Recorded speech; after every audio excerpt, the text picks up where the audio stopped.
Hi, my name is Frank Schaefer. I'm a writer and commentator who grew up in an evangelical home as the son of a famous evangelical theologian and evangelist, Francis Schaeffer. My father wrote best-selling books in the 1970s and 80s that got him a worldwide following of evangelical Christians, conservative Roman Catholics, and others.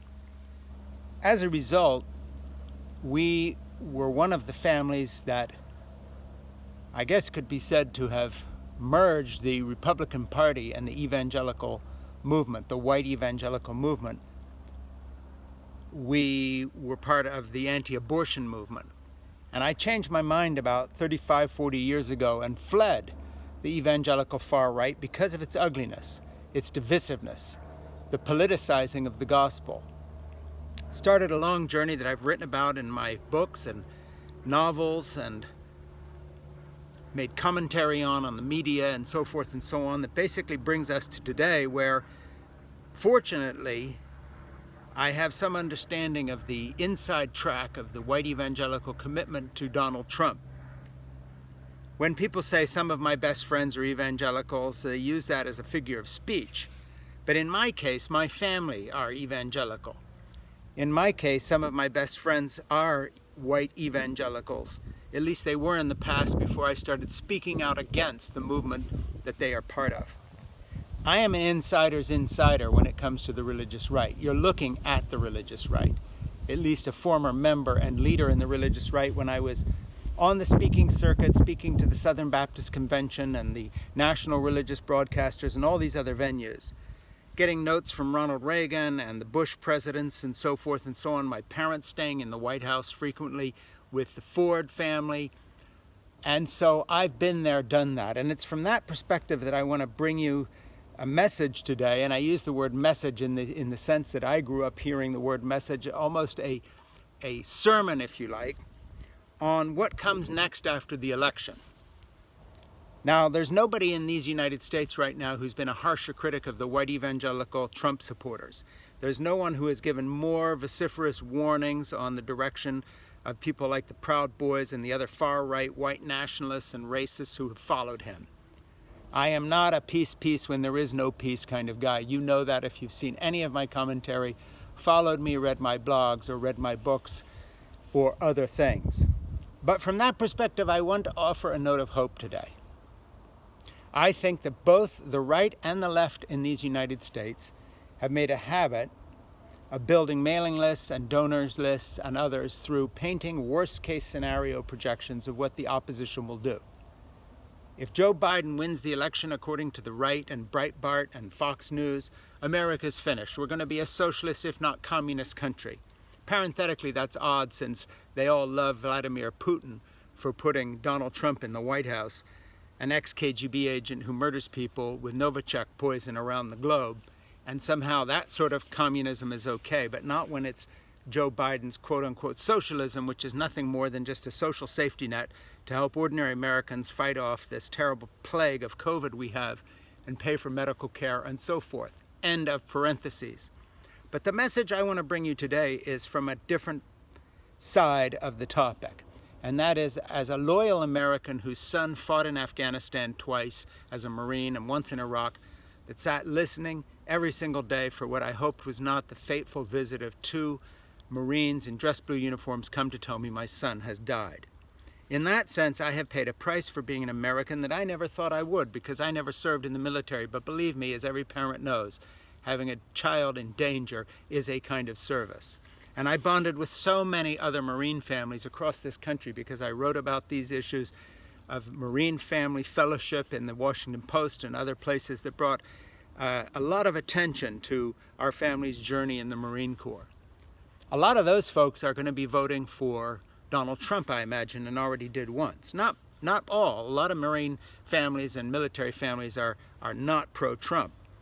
But that said, and in my own neighborhood, the people I know, 3 evangelical families living nearby, who are friends of mine, and who know about my background and know of my journey out, but nevertheless are very civil and well-spoken when we meet and talk and help each other with neighborhood projects and so forth. From that perspective, I'd like to offer a little hope. And it is this hope And that is that I do not believe, whatever the result will be, that there is going to be widespread bloodshed. Sure, this is the USA, overarmed and paranoid and delusional and living by the light of paranoid fantasy. Yes, there's always some crazy guy with a gun shooting people down. There may be one or two. But no, there is not going to be a bloodbath, nor is there going to be an overturning of democracy, no matter who wins. Now, if Donald Trump wins, there will be another 4 years of horror and chaos and inhumanity and selfishness and malignant narcissism. But I believe in the institutions of the United States. They are strong. The result may not come through on election night, but the right-wing courts that have become the shill of the Republican Party, with 200 new justices across the country that Trump has put in place, plus Amy Coney Barrett in the Supreme Court, her sort of rubber stamp of far-right agenda and anti-abortion and all the rest of it. Yes, that's true.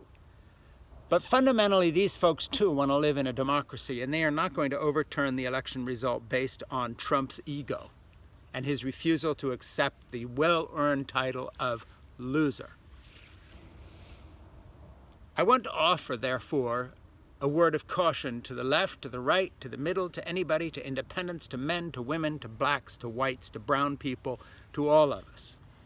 And that is, let us greet the election as an opportunity to restart American democracy with Joe Biden as president and a majority in the Senate and a majority in the House.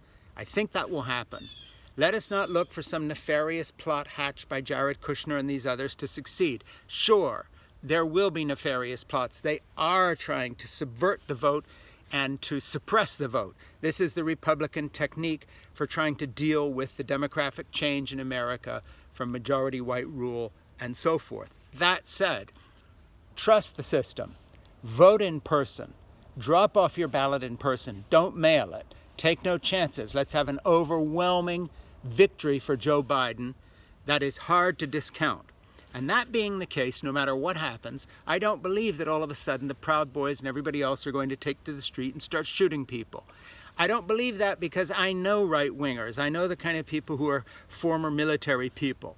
I also know that most of them, whatever they talk about and whatever they say and however they strut with their loaded firearms in front of state houses and all the rest, this ridiculous militia movement and all the rest of it, most of these guys are just a lot of hot air and bullshit and not much more. And they know it and we know it and you kind of know it too, even in our kind of paranoid, liberal, left-wing, worst-case scenario thinking. So let's all cool our jets. Let's have some confidence that there's going to be a real victory.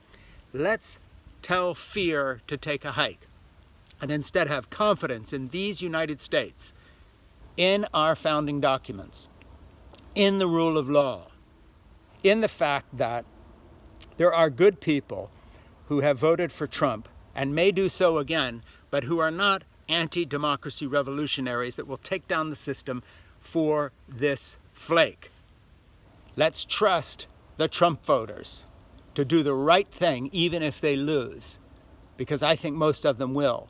Even the ones that perhaps are racist or sympathizers with his racism. Even the ones who are the scariest people that we think of, those guys with the guns. I do not believe that there is going to be widespread bloodshed. I do not believe there will be widespread violence. And I say to folks on the left,